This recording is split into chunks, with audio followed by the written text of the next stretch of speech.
ఇటు కాంగ్రెస్ సర్కారు మోసం నిరుద్యోగ యువత రగిలిపోతోంది. ఇచ్చిన హామీలు అమలు చేయని మోసంపై మండిపడుతున్నారు నిరుద్యోగులు.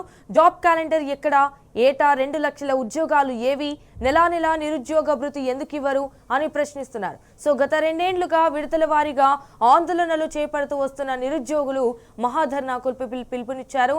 అయితే రేపు హైదరాబాద్ ఇందిరా పార్క్ వద్ద నిరుద్యోగ కవాతుకు సిద్ధమవుతున్నారు.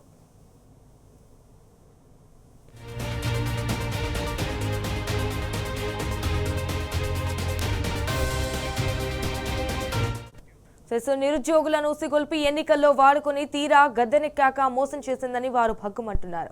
2 లక్షల ఉద్యోగాలు, జాబ్ క్యాలెండర్ అంటూ కూడా మోసపుచ్చిన వైనంపై రాష్ట్ర వ్యాప్తంగా తీవ్ర ఆగ్రహం వ్యక్తమవుతుంది. నిరుద్యోగుల సత్తాను చూపేందుకు ఈ నిరుద్యోగ కవాతును పిలుపునిచ్చినట్టుగా నిరుద్యోగ జేఏసీ నేతలు హెచ్చరిస్తున్నారు. వేలాది మందితో ఇందిరా పార్క్ కథం తొక్కుతామని తెలిపారు.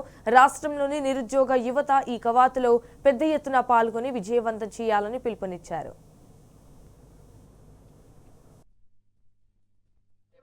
జయప్రదం చేయండి మహాధర్నాను.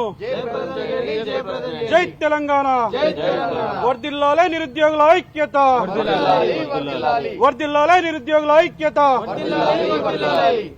జై తెలంగాణ. జయప్రదం చేయండి నిరుద్యోగ కవాతును. చలో చలో చలో నిరుద్యోగ కవాతుకి చలో చలో.